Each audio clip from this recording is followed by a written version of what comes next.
Alright, what's going on, you guys? It's your boy 360 Stacks in this thing, baby, representing TKOG. Yo, I'm mad hyped for this, bro. Like, this deck already cooks, bro. Like, oh my goodness. You guys know Brandon DESPIA is the goo, bro. Like, this deck is so gassed. It's been gassed for a minute. I'm hooked on it. I just can't stop playing it, bro. This is my main.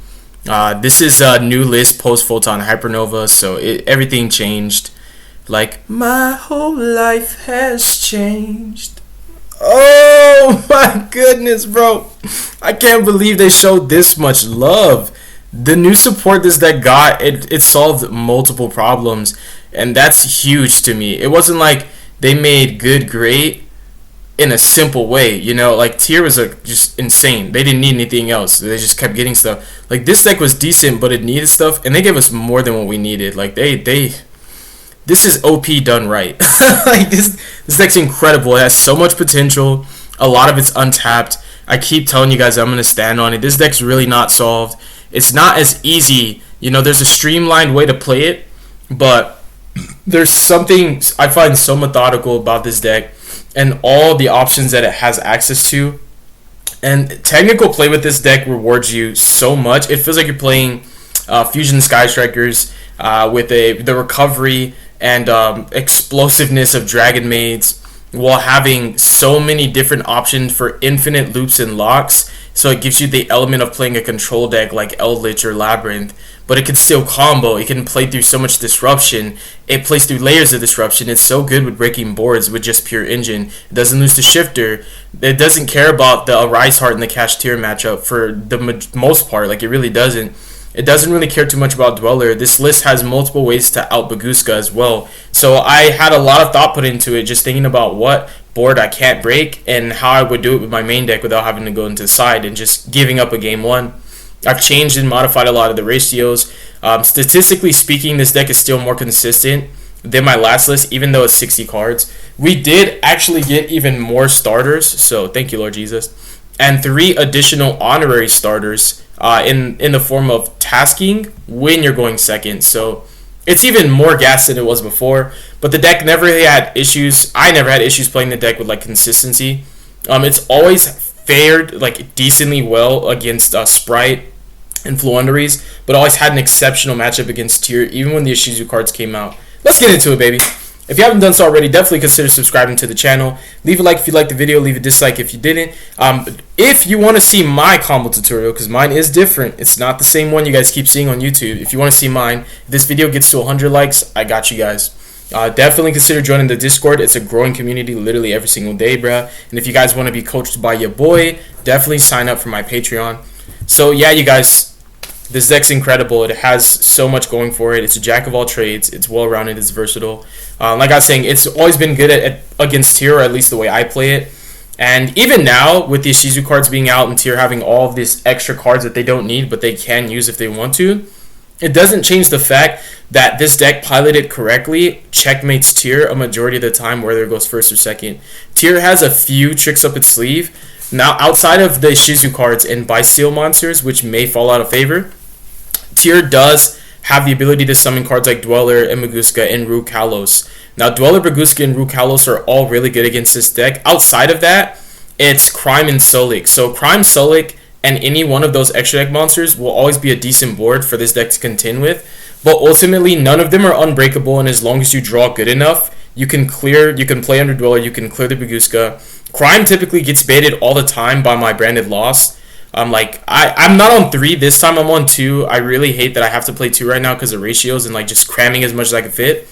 But like when I was playing against Tier, I always got my Lost interrupted by Crime, and then it would be hit sometimes by the field spell. They would change Shuffler, pop my Lost, and I would literally just go. If they had a second Shuffler, I would just prompt it. I would just go effective cards like Albion or Saronir, Retribution, try and get it. They'll like shuffle it with another Shuffler, or it just resolves and I get it back. That's why I don't really use Tragedy. It's like I just against Tier, every time I can get Lost on the field, it doesn't even matter if I win right now. I'm just going to win the duel eventually because this card changes the entire trajectory of how they have to play. It limits more than what it looks like. It just does so much, and this card enabling you to disrupt here in the form of turning it into an Abyss Dweller is what makes this deck so powerful in that matchup. That's what I'm saying. If you really know how to play this deck right, it's so good against Tier. And it never really had a hard time against Catch Tier or Sprite. And Flu is just a dice roll thing, you know. But with the new side deck patterns I have against Flu, I'm definitely putting in a second Zombie World, so I can set up Expulsion with my what's her name, Necro Banshee. So what I'm doing now is like I'm banishing on my turn, and then on the turn of the Flu's player, I'm just gonna like Expulsion back my my Banshee if they out the first Zombie World. You can even Expulsion her preemptively if you think they're gonna like target and pop it, but Cosmic's a quick play, you know. Twin's a quick play, but just being able to Expulsion them, so now they have to have 2 outs to Zombie World, it just makes it even more free than it already is. So I just think this deck just has it all. It's consistent, it's explosive, it's powerful enough to beat any deck. Its turn 1 boards are not unbreakable, but so hard to break, and with all the layers of disruptions coming at different points of interaction, and all of the subtle lingering threats that can be easily overlooked because of how seldom they're used, you know. And I use them passively because I don't like to give like body language, allow my body language to telegraph my plays, so I don't really hint towards them and I don't really look their direction. With like cards like Aliber set up with Theater, already with Mirror Jade being what she is, it's so hard to break this deck's boards. But then if you can't OTK Despia, it's always going to kill you on the crackback because it gets +3 to 4s and even 5s in its 4th and 5th main phases. The end phase is like crack. It's just it's a pit stop. It outgrinds everything. Everything it does is infinite. It has infinite loops. Izanagi times 10. I mean Izanami times 10. I can infinitely disciple lock people. I can do anything infinitely. It outgrinds everything. It snowballs way more advantage than all the best decks right now. And it doesn't run out of anything. Like, I even built my extra deck predicated towards the Cashier matchup as well, as you guys can see, as far as ratios, just so that I don't lose my most important cards to a card like, what's that bad boy's name? Mind Hacker. I'm not really building the deck to play into tasking, but also inherently that's not going to play into Unicorn in that matchup, so I don't have to worry about them sniping Unicorn. It's just if they go the Mind Hacker route. You know, you got to double up on all of these. So, the list now. First, for going second card / defensive cards, these are going to be non-engine because the whole deck can go second just purely and naturally without even trying. It just goes second. Like Despia actually just literally breaks boards. Like, if you guys didn't know, when this deck was meta, there were multiple streamlined builds that never played hand traps because we all knew and understood that this deck just broke boards naturally, and there was not very many boards it couldn't contend with. But tasking is incredible for this deck. It's more exceptional for this deck in Tier and other decks who have normal spell starters, because if your opponent uses cards that are relevant against this deck like Bystats, they literally just give you a +1, 2, 3, or even 4, and it's like their hand traps make your hand better.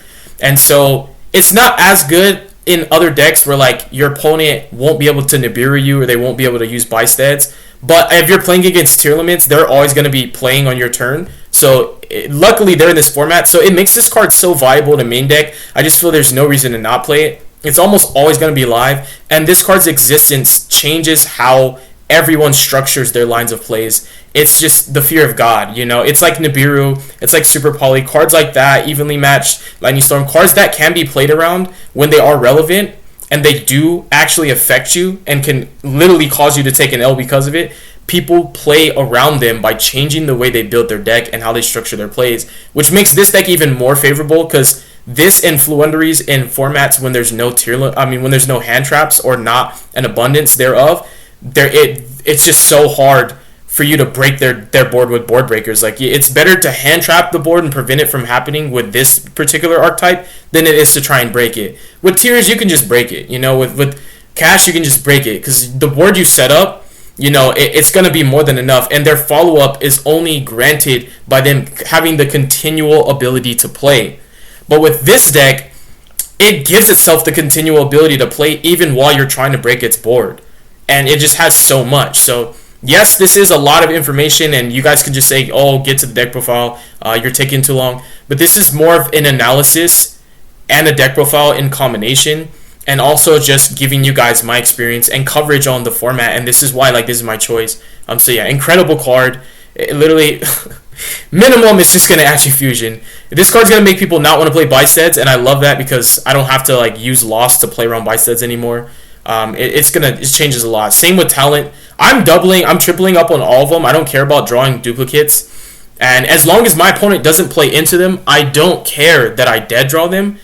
I care more that my opponent is not playing into them, because it means I'm able to do more freely without having to stress or structure my plays in a way that plays around the cards that would play into these. So these cards are lovely. I'm always going to keep them in because I need my opponent to know that I'm playing them so that they can always play around them. Always. That's what I love about cards like this. Like, if your opponent sees Super Poly once, they play around it for the rest of the duel. They see Nib once, they're playing around it for the rest of the duel. Same with these cards.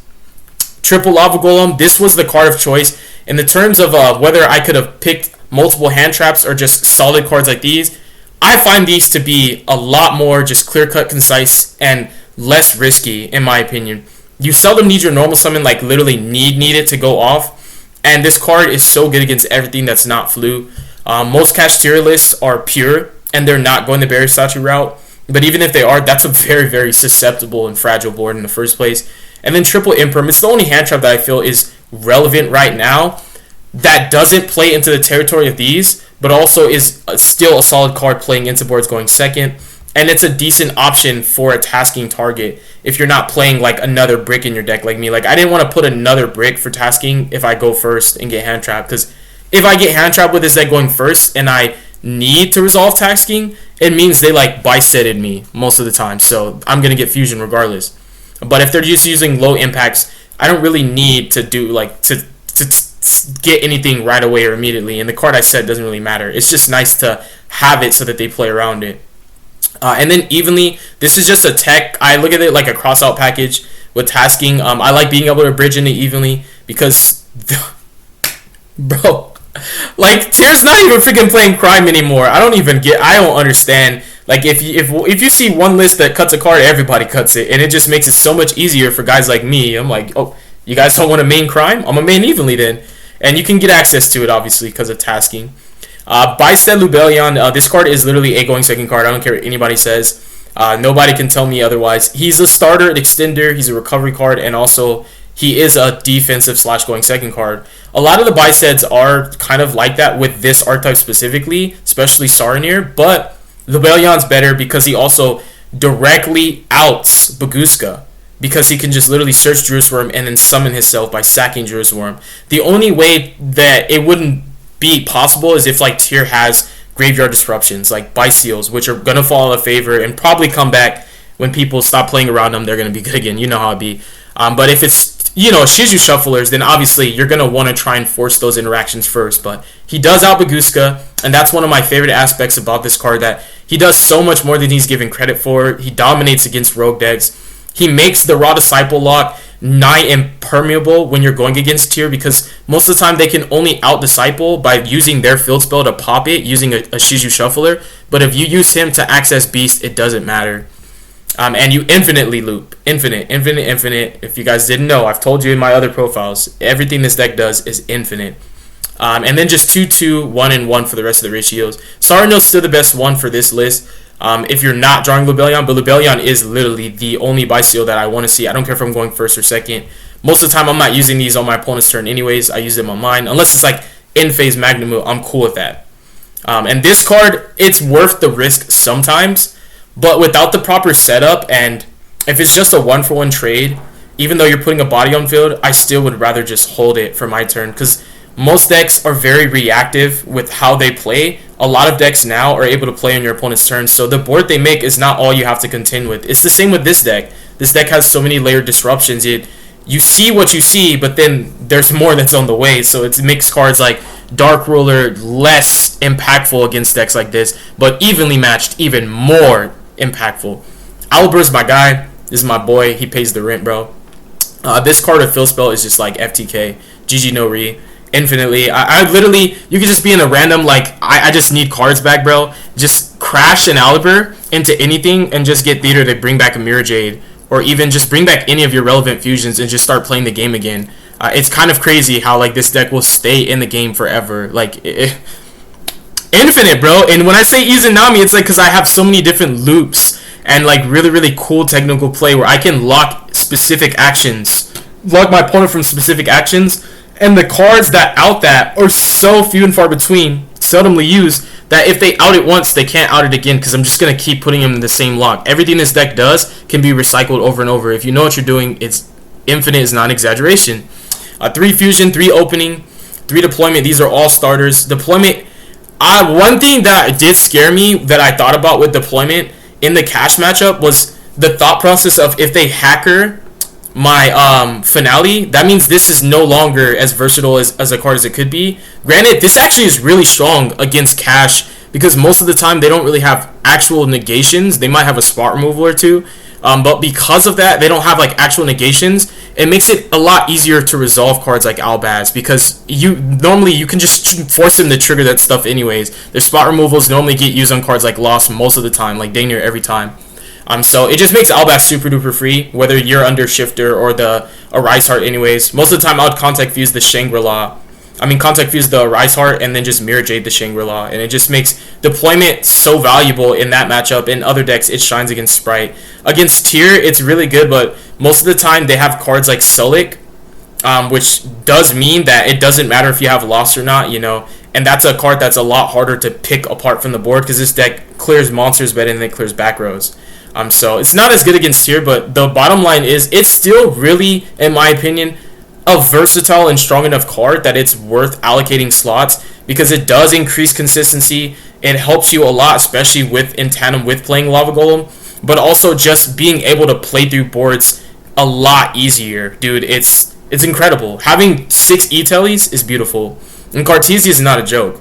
Because this card on field, if you just leave Cartesia up with Lost, that is one of the simplest ways to play around Biseds and the Shizu cards in the Tier matchup, because you're going to use Cartesia to fusion summon in your opponent's turn, which grants you the window of protection from Lost, so that you can activate cards like Red and Banishment and Expulsion. Anything that can be stopped by Graveyard Interaction, you can use those cards in the window of opportunity that you got from Lost. And the reason why I bring this up specifically is because if you start that line with cards like Red or Banishment, anything that involves the grave, they can just chain Bised, chain Shuffler, and it won't resolve. And then you don't get to fusion summon. So it's amazing just leaving her on field. It's so powerful. And she's very, very subtle. It's a passive looming threat. This card's incredible. And there's so much, like I'm telling you, bro, there's so much like impeccable play with this deck. Like once you get it patented how I have it, and you learn how to play this deck the way I'm playing it, you're going to see and realize everything I'm saying is no understatements at all. So 3 Allure. I'm just on Allure because I don't want to play Prosperity. I hate limiting my Chimera lines. I still believe Chimera is worth playing. I go for the field spell all the time, bro. Like, I'm always getting access to Chimera, or at least giving myself access to it if I need it. Foolish and Ghost Arc, more honorary starters. So that's it for the starters. Then engine requirements. I am on Double Tragedy. I'm just really, really scared, even though it's a small chance. I'm scared of playing 1 and it just gets banished face down in the cast matchup. That would just hurt my balls. So that's the only reason why I'm playing 2. You can get away with 1. The new support makes this deck so much more fluid, and you're able to get away with a lot more than you could have in the past in terms of like the composition and ratios. I'm still on him. I don't know who in your mama told you this card's not worth it, bro. It summons from the Banish Zone, bro. It summons from the Banish Zone. It enables more lines and OTK plays and more extension and disruption than just not playing it at all. It just doesn't make sense to me. The only other cards that are subjective that you could argue playing is like Dramaturge is good playing into boards because of opening, being able to summon it on your turn going second. It allows you to use opening reactively as opposed to just summon Aliber, get it negated. When you didn't want it to get negated, you summon a card that trades with a negate that you don't care if they negate Dramaturge or not. You just care if they negate Aliber, you know what I mean? And opening resolves 100% of the time. Nobody negates the card. So that's another good reason, and as well as comedy, because of, again, cards like Sulik, Fenrir does target. Targeting is kind of relevant, and so cards like comedy do matter, but it's only in the earlier stages of the game, because once you are allowed to play even slightly or just resolve 1 or 2 card effects, Lost is up. So a lot of the times your opponent wants to target your cards, it's when you're doing fusion plays, which is what this deck is wanting to do most of the time, and that's the most pivotal plays. Those are the choke points that your opponent's saving their interruptions for in the first place. But it's just space, bro. I'm not saying those cards are bad. I do think if you can make it work, play comedy and Dramaturge, they're worth it. They're just not more valuable than this guy, in my opinion, because of how many binds he's gotten me out of. Like, every effect he has is just like you can use it anytime you want, whereas those cards are more situational, but the applications they have in those scenarios are definitely worth the investment. 3 Albaz. I don't care that we're not playing Patchwork. Albaz is a 3 of in my eyes. This card has to be there. Cartesia lines through deployment, Albaz being in hand is super helpful. Even though Fusion getting negated is less likely to happen because of how many times I can access Lost before I activate Fusion, and now because Tasking can do so as well. It's nice to have lines to be able to do what you want to do without riding and crutching on Fusion. Double Cartesia, she's broken. High key she is.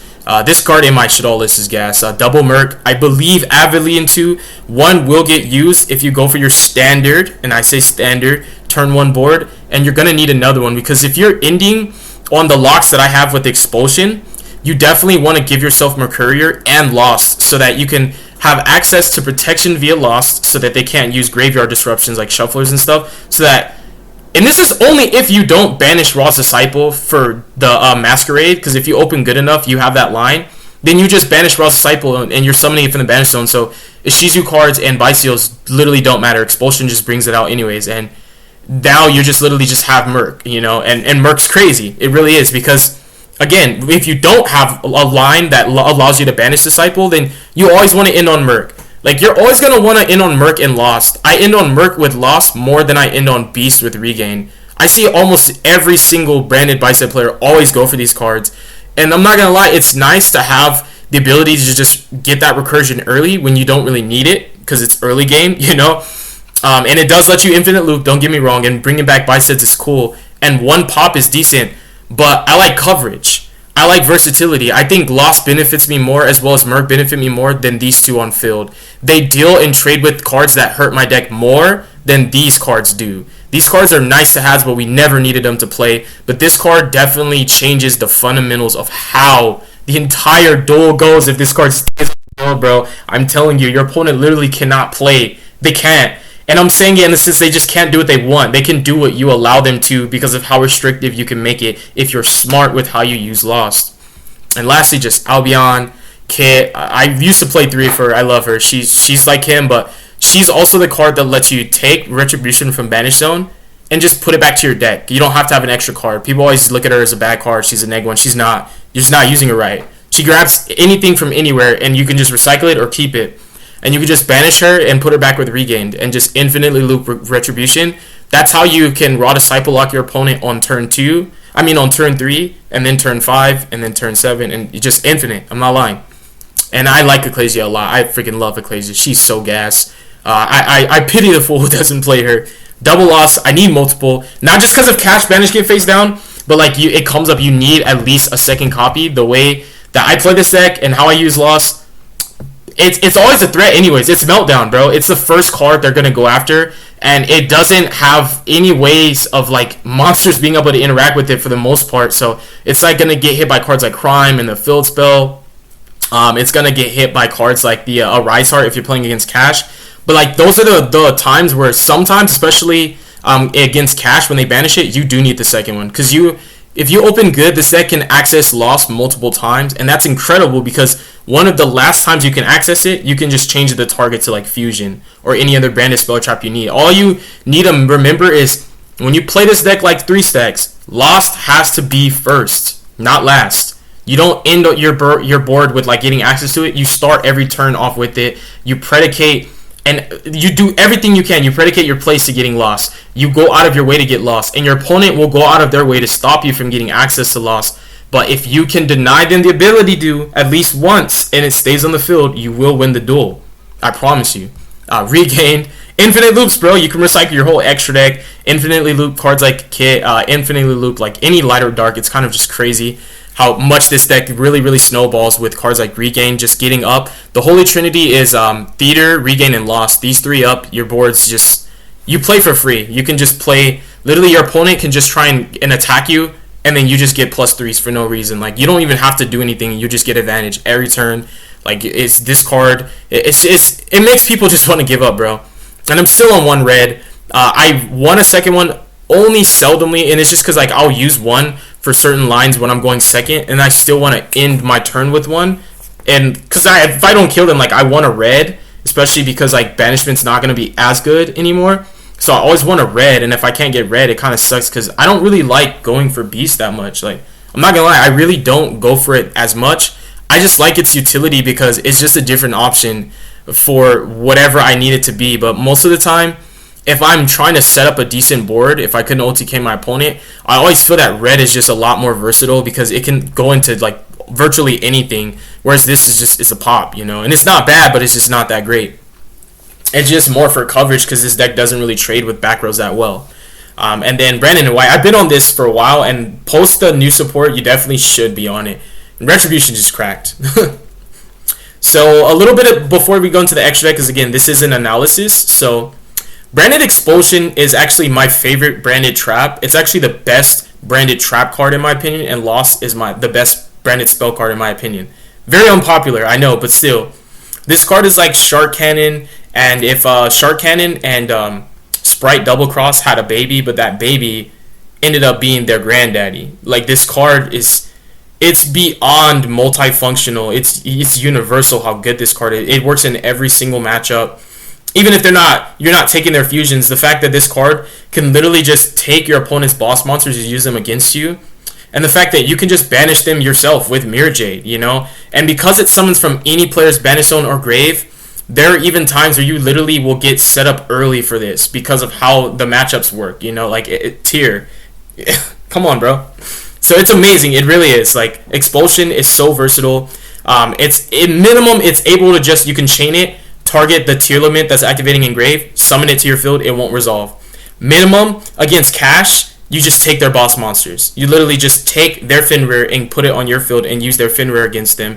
Take their Unicorn, use it against them. You understand where I'm getting? Take the Baron de Fleur, take the Arclight, I've took an Avermax, playing against Sprite, they summoned it with Masquerena, I banished it with Mirror Jade, I don't even know what, like, I'm like, bro, I wouldn't blindly go for a Masquerena, Avermax play. I mean, he thought he was playing against Seer, that's why I did it, but I just ended up banishing his Avermax, took it back with my Expulsion, and he ended up losing to his own Avermax. He only had one Smashers, and I was not letting him get to Zeus, bro. I was like, I don't know what you're thinking, but like, you literally have to attack Avermax. You're not getting to Zeus. Like, your card is preventing you from getting to the only way that you have left to out it. Expulsion has been phenomenal for me.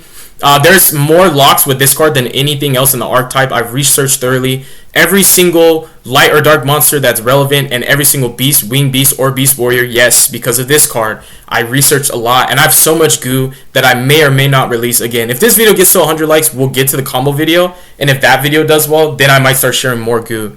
And Jinzo is just a card that I feel you might want to tech these as like one-ups in your side deck. This card just maybe for Labyrinth, but most of the time trap decks are never a problem. It's just like, it's nice to have this, cards like this, Banshee, you know, cards like Lancia, like cards that restrict certain actions, like I said, preventing specific actions from happening via Expulsion, and being able to be infinitely recycled whether they're banished or not, so that your opponent, if your opponent outs them, it doesn't matter. If they don't kill you, you're just going to keep them in the lock forever. That's why I call it Izanami if you guys watch Naruto.